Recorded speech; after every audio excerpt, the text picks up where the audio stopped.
정말로 부동산 하락장이 올 수 있겠구나. 저는 다주택자예요. 솔직히 좀 무서웠던 건 윤석열 후보의 공약을 제가 딱 보니까 그래서 이재명 후보의 공약이 좀 현실성이 떨어진다는 얘기예요. 명백한 위헌입니다. 취득세율을 내릴 수가 없는 거예요. 안녕하세요, 부획사달입니다. 오늘은 다주택자가 윤석열 후보가 두려운 이유에 대해서 얘기해 보겠습니다. 이번 대선은 부동산 대선이라고 해도 과언이 아닐 정도로 서로의 공약이 아주 첨예하게 갈립니다. 저는 다주택자예요. 솔직히 좀 무서웠던 건 윤석열 후보가 대통령이 된다면 정말로 부동산 하락장이 올 수 있겠구나, 이런 생각이 들더라고요. 그 이유는 윤석열 후보의 공약이 정말 현실적이기 때문이에요. 그러면 이재명 후보의 공약은 현실적이지 않다, 이런 얘기냐? 그 얘기를 하기 위해서 3권 분립의 얘기를 잠깐 하고 가겠습니다. 우리나라는 입법부, 사법부, 행정부 이렇게 세 가지가 나눠져 있습니다. 그래서 서로를 견제하게끔 되어 있어요. 국회에서 법을 만들고 이 청와대에서 국가기관에서 집행을 하고 잘못 집행을 하면 사법부에서 판결을 내립니다. 이렇게 서로가 견제를 하고 있는 시스템이기 때문에 자유민주주의와 시장경제를 지킬 수 있었던 거예요. 그런데 이재명 후보의 공약은 헌법을 넘어서는 내용들이 상당히 많습니다.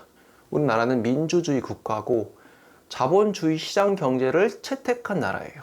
헌법에 그렇게 적혀 있습니다.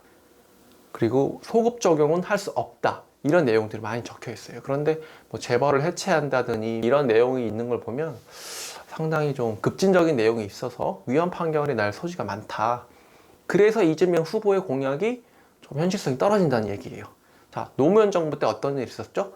종부세가 도입이 됐어요. 종부세가 세대별 과세였단 말이에요. 맨 처음에는 부부가 있어도 한 세대로 보고 공제를 6억밖에 안 해줬어요. 그런데 헌법재판소에 가서 위헌 판결이 나서 인별 과세로 돌아왔죠. 그것과 같다는 거예요. 이재명 후보의 공약은 현실성이 좀 떨어집니다. 반면에 윤석열 후보의 공약을 제가 딱 보니까 이거는 다 할 수 있는 거다. 그리고 이대로 이루어진다면 진짜 하락장이 찾아올 수 있겠다, 이런 생각이 들어서 저는 좀 무서웠습니다. 다주택자로서. 윤석열 후보의 공약이 현실 가능성이 있는 이유는 우리나라 법률 체계를 먼저 알아야 돼요. 우리나라 법률은 3단계로 위임이 되어 있습니다. 첫 번째 가장 상위인 법률, 그 밑에 시행령, 시행규칙이 있고, 이 법률은 국회의 과반수를 통과해야 바꿀 수가 있어요. 지금 민주당이 180석을 가지고 있죠. 그렇기 때문에 그들의 동의 없이는 법률을 바꿀 수가 없어요. 시행령은 대통령령입니다. 대통령이 마음만 먹으면 바꿀 수 있어요. 시행규칙은 장관이 정하는 거예요. 장관은 대통령이 임명하죠. 그러니까 시행령과 시행규칙은 윤석열 후보가 대통령이 됐을 때 마음대로 바꿀 수 있는 거예요. 우리 투자자들에게 관여되는 법률은 무엇이 있습니까? 취득세, 보유세, 양도세, 이 세 가지가 투자자와 관련된 법률인데, 첫 번째, 지방세법에 취득세가 정의되어 있어요. 지금 다주택자들이 투자를 못하는 게 취득세 때문인데, 이거는 민주당의 동의가 없으면 취득세율을 내릴 수가 없는 거예요. 그래서 윤석열 후보 공약에도 있지 않습니다. 그리고 종부세율과 양도세율은 시행령에 정의되어 있습니다. 시행령은 대통령이 하루아침에 바꿀 수 있는 거예요. 양도세를 낮춘다거나 종부세율을 엄청 기준을 높게 한다거나 하면은 다주택자 입장에서는 당장 좋을 수가 있어요. 그러나 지금까지 부동산이 폭등했던 거는 조세의 정가가 일어났기 때문에 폭등을 했던 거예요. 그런데 이런 조세가 없어진다면 너도 나도 팔 수가 있게 됩니다. 지금 서울 부동산을 팔지 못하는 이유가 양도소득세율이 80%나 되기 때문이에요. 너도 나도 집을 팔기 시작하면 안 팔리네? 매물이 자꾸 나오네? 점점 더 급한 가격이 나오게 됩니다. 그리고 반대로 실수요자들은 대출도 잘 되고 매도 물량도 많기 때문에 급할 게 하나도 없어집니다. 심리가 반전이 되면 그때부터는 정말 하락장이 찾아올 수 있기 때문에 다주택자인 제 입장에서는 윤석열 후보 공약이 무섭습니다. 그리고 윤석열 후보가 임대차법을 이전으로 돌리겠다라고 했는데 그거는 국회의 동의가 없으면 힘들어요. 왜냐? 법률이기 때문에. 시행령이 아니라 법률입니다. 법률은 민주당의 동의를 받아야지 지금 현재는 통과할 수 있어요. 그런데 아까 헌법재판소가 있다고 그랬죠. 우리나라 헌법에는 소급 적용을 하지 않는다, 이런 내용이 적혀 있습니다. 근데 임대차법은 소급 적용을 해버렸어요.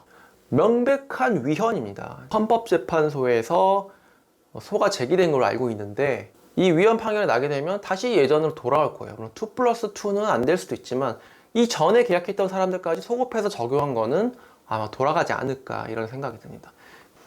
윤석열 후보의 부동산 공약은 매우 날카롭고 하락장에 올 수 있는 요인들이 매우 많다. 이재명 후보의 공약이 수요 억제 측에 집중이 돼 있다면 윤석열 후보의 공약은 공급량 증가에 포커스를 맞추고 있어요.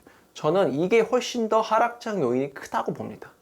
지금까지 이렇게 오른 건 다 매도 물량이 나오지 않았기 때문이에요. 조정 지역을 하고 나서 집값 떨어진 곳이 있습니까? 한 군데도 없어요. 다 오르기만 했어요. 왜냐? 팔려는 사람이 없기 때문에 수요자들이 더 마음이 급해져서 결국 그 오른 가격에 계속 받아주게 됩니다. 그런데 윤석열 후보처럼 양도세를 없애고 공급 물량을 늘린다고 하면 이제 더 이상 수요자들 급할 필요가 없는 거예요. 언제든지 집을 살 수가 있게 되는 거예요.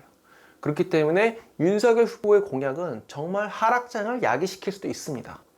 끝으로 제가 드리고 싶은 말씀은, 우리 투자자들은 게임 규칙을 잘 알고 투자를 해야 돼요. 우리가 투자한 게임 규칙들이 국회를 통과해야 되는 건지, 대통령이 바꿀 수 있는 건지, 장관이 바꿀 수 있는 건지, 그 룰들을 잘 알아야 됩니다. 그 부분에 대해서 더 공부하시고 투자하면 우리가 미래를 내다볼 수가 있습니다. 네, 지금까지 윤석열 후보의 공약이 왜 무서운지 얘기해봤습니다. 내용이 유익하셨으면 구독, 좋아요, 알림 설정 부탁드립니다. 감사합니다.